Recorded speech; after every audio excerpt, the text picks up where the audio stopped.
सुप्रभात बच्चों आप सभी का हिंदी की डिजिटल कक्षा में स्वागत है। बच्चों, आज हम न कोई पाठ पढ़ेंगे न कविता पढ़ेंगे। आज हम कुछ नया मनोरंजक पढ़ेंगे, वो भी आपकी अपनी पाठ्य पुस्तक सुलभ भारती से। बच्चों, आपने सर्कस तो देखा ही होगा या उसके बारे में सुना होगा। सर्कस में बहुत सारे जानवर होते हैं जो अलग अलग करतब दिखाकर हमारा मनोरंजन करते हैं, परंतु सर्कस का सबसे प्रिय पात्र कौन होता है?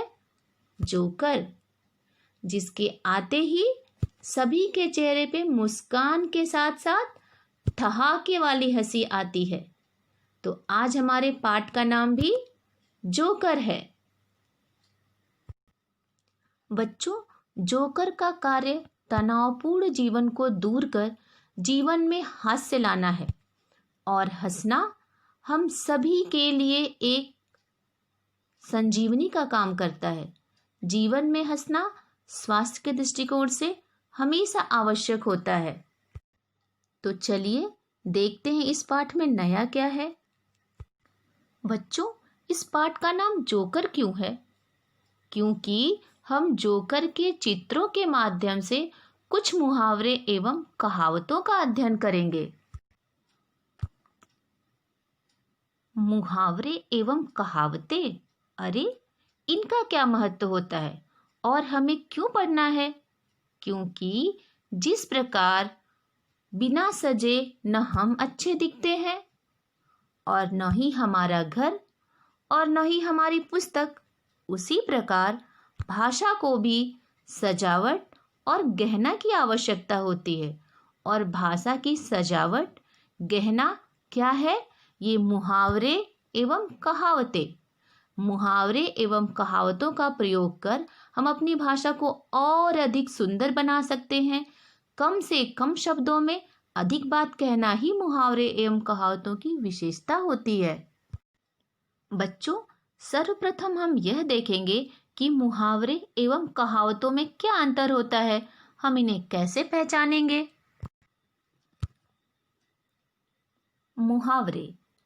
मुहावरे वाक्य का एक अंश होता है।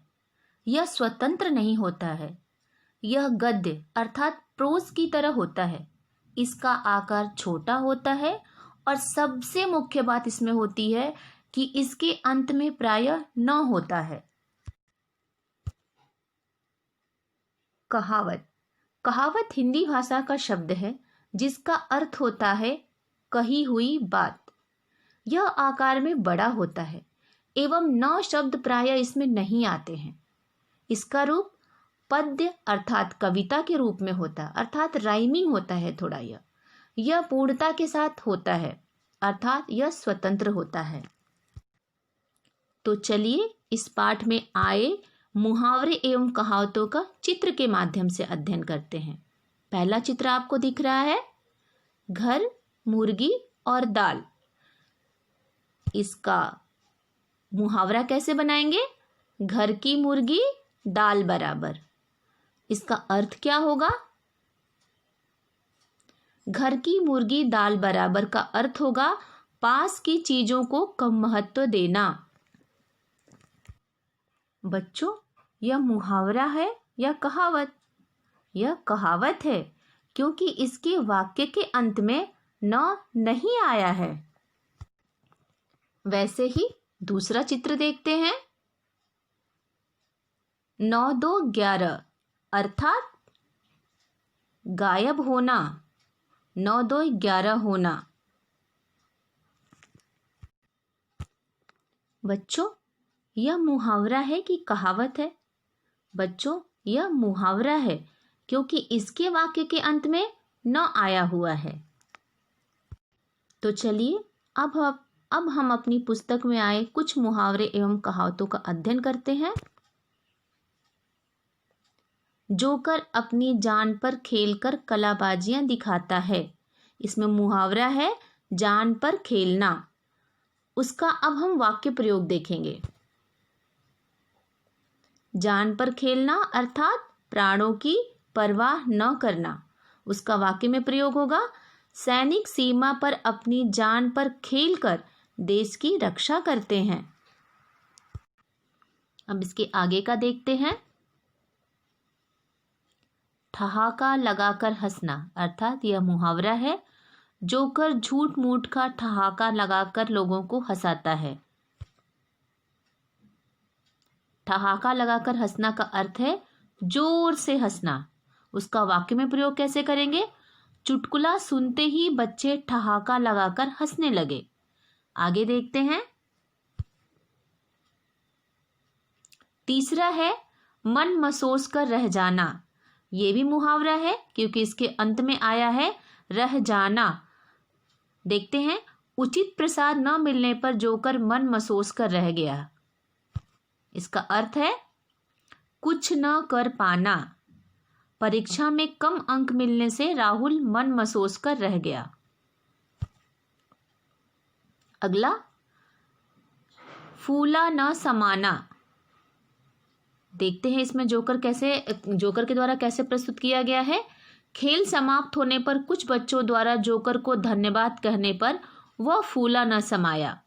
इसका अर्थ होता है अत्यधिक खुश होना।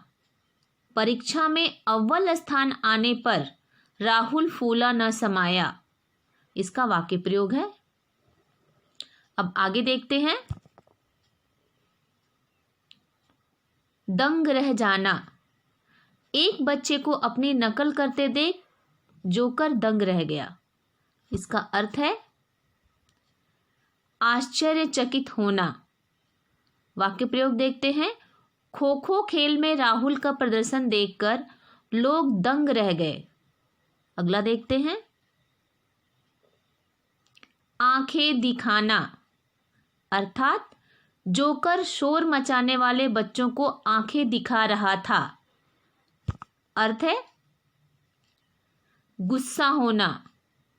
वाक्य प्रयोग, ज्यादा शोर करने पर अध्यापक बच्चों को आंखें दिखाते हैं, अर्थात गुस्सा होते हैं।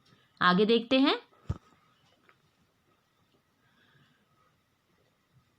गंगा गए गंगादास, जमुना गए जमुनादास। बच्चों, यह कहावत है। मौका मिलने पर जोकर कलाकारों के कर्तव्यों का श्रेय लेता है, अर्थात गंगा गए गंगादास, जमुना गए जमुनादास। इसका अर्थ देखते हैं। अवसरवादी। वाक्य प्रयोग है।